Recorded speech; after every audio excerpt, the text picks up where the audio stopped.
కేవలం ఒక భక్తుడిని రక్షించడానికి శ్రీ మహావిష్ణువు నరసింహావతారం ఎందుకెత్తాడో మీకు తెలుసా? హిరణ్యకశిపుడు ఘోర తపస్సు చేసి బ్రహ్మను ప్రసన్నం చేసుకున్నాడు. అతడు ఒక మోసపూరితమైన వరం కోరాడు. మానవుడు కానీ, దేవతలు కానీ, జంతువు కానీ ఎవరూ తనను చంపకూడదు. పగలు కానీ, రాత్రి కానీ, లోపల కానీ, బయట కానీ, భూమిపై కానీ, ఆకాశంలో కానీ ఏ ఆయుధం చేత కానీ నన్ను చంపకూడదని కోరాడు. ఈ వరం కారణంగా అతడు అజేయుడయ్యాడు. తనను తాను దేవుడిగా ప్రకటించుకొని భూలోకంలో అతనినే పూజించమని మానవులను ఆజ్ఞాపించాడు. కానీ అతని సొంత కొడుకైన ప్రహ్లాదుడు మాత్రం శ్రీ మహావిష్ణువుని దేవుడిగా పూజించేవాడు. హిరణ్యకశిపుడు ఎన్నిసార్లు చెప్పినా ప్రహ్లాదుడు విష్ణువుని స్మరించడం ఆపలేదు. తన సొంత కొడుకే తన శత్రువుని పూజించడం హిరణ్యకశిపుడికి సహించలేకపోయాడు. హిరణ్యకశిపుడు ప్రహ్లాదుని చంపడానికి ఎన్నో ప్రయత్నాలు చేశాడు. నిప్పుల్లో కాల్చడం, కొండపై నుండి తోసేయడం, పాములతో కర్పించడం, విషపు పానీయాలు ఇవ్వడం లాంటివి ఎన్నో ప్రయత్నాలు చేసినా ప్రతిసారి విష్ణువు తన భక్తుడిని కాపాడాడు. చివరికి హిరణ్యకశిపుడు తన చేతులతో ప్రహ్లాదుని చంపాలని అనుకున్నాడు.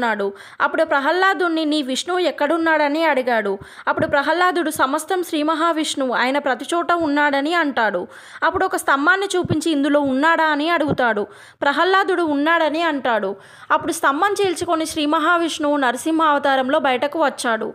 ఆ రూపం సింహముఖం, మానవ దేహం. సంధ్యాకాలంలో గది గుమ్మం పైన ఆకాశంలో భూమిపై కాకుండా తన తొడలపై పడుకోబెట్టి ఏ అస్త్రం వాడకుండా తన చేతిగోళ్లతో కడుపు చీల్చి చంపుతాడు. ఇలా తన భక్తుడైన ప్రహ్లాదుని కాపాడడానికి, ధర్మం నిలబెట్టడానికి శ్రీ మహావిష్ణువు నరసింహ అవతారం ఎత్తాడు.